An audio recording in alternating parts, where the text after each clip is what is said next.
కర్ణాటక దాకా రావాల్సిన పరిస్థితి ఎందుకు వచ్చింది? ఏముంది సార్, ఇప్పుడు ఫ్రీ బస్సు చంద్రబాబు నాయుడు గారు ప్రకటించారు. అయ్యా మేము కాదనలేదు. మేము అడిగేది ఏంటంటే ఆ రోజు ఆయన పెద్ద ఆయన ఏవైతే ప్రకటించాడో నేను ఆటో కార్మికులకి 15,000 రూపాయలు వేస్తానని, ఆ 15,000 కూడా చాలా మా డిమాండు. మాకు కుటుంబానికి 25,000 కావాలి. లేని పక్షంలో గవర్నమెంట్ హ్యాండ్ ఓవర్ చేసుకోండి ఈ ఆటోలన్నీ. మేము కూడా ఫ్రీ సర్వీస్ చేస్తాం. మీ గవర్నమెంట్ తరఫునే 8 గంటలు డ్యూటీ చేస్తాం. నెలకు 30,000 రూపాయలు ఇచ్చేయండి ప్రతి ఆటోకి. ఇక్కడ డ్రైవర్లు ప్రతి ఆటోకి డ్రైవర్లు ఉన్నారు, ఇద్దరు ఉంటారు.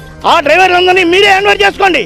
ఇప్పుడు లోగడ ఒకసారి ప్రైవేటు వాహనాలన్నీ గవర్నమెంట్ యూనియన్ చేసుకుంది. విజయవాడలో ప్రైవేటు డ్రైవర్లు అందరినీ గవర్నమెంట్ హ్యాండ్ ఓవర్ చేసుకుంది. అలాగే ఈరోజు ఆటోలు హ్యాండ్ ఓవర్ చేసుకోండి. మేము ఫ్రీ సర్వీస్ చేస్తాం. ఆటో ఏదైతే మాకు ఆయిల్ కావాలో ఆయిల్ ఒక్కటి మీరు కొట్టించి నెలకు 30,000 ఇస్తే ఫైనాన్స్ మేమే కట్టుకుంటాం, ఫిట్నెస్ మేమే చూపించుకుంటాం, బండి రిపేర్ మేమే చేపించుకుంటాం అని మా డిమాండ్. అయ్యా ఇప్పటికైనా కరువు తెరవండి. మేము అడిగేది ఏంటంటే కనీసం ఒక ఆటో కుటుంబానికి 25,000 ఇవ్వాలి. మీరు ఉద్దక్షణ ఇస్తున్నారు. పెన్షన్లు ఆడవాళ్ళకి 16 సంవత్సరాలు చదువుకున్న వాళ్ళకి అనేకమైన పథకాలు ఇచ్చారండి.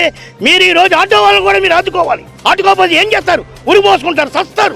భార్య పిల్లలతో పురుగుల మంది తాకి చేస్తారు. ఈరోజు తెలంగాణలో 125 మంది 120 మంది చనిపోయారు సార్. మీరు ఇంకైనా చెప్పాం కదా, మేము ఇప్పటి నుంచి కాదు కదా, 6 నెలల నుంచి. లోకేష్ బాబు గారిని గెలవక ముందే మేము కలిసాం. గంట సేపు తను మాతో మాట్లాడాడు. చాలా సంతోషించాం. బ్రహ్మాండంగా మీకు మన కార్మికులకు అన్యాయం జరగనేమో, గవర్నమెంట్ మాది టీడీపీ గవర్నమెంట్, కూటమి గవర్నమెంట్ వస్తే ఇమ్మీడియట్గా పెద్ద ఆయనతో కూర్చోబెట్టి మీకు సమావేశాలు మీటింగ్ అరేంజ్ చేద్దాం, ఎలా తెలపాలి ఏంటి అనేది కూడా ఆయన నిర్ణయిస్తున్నారు.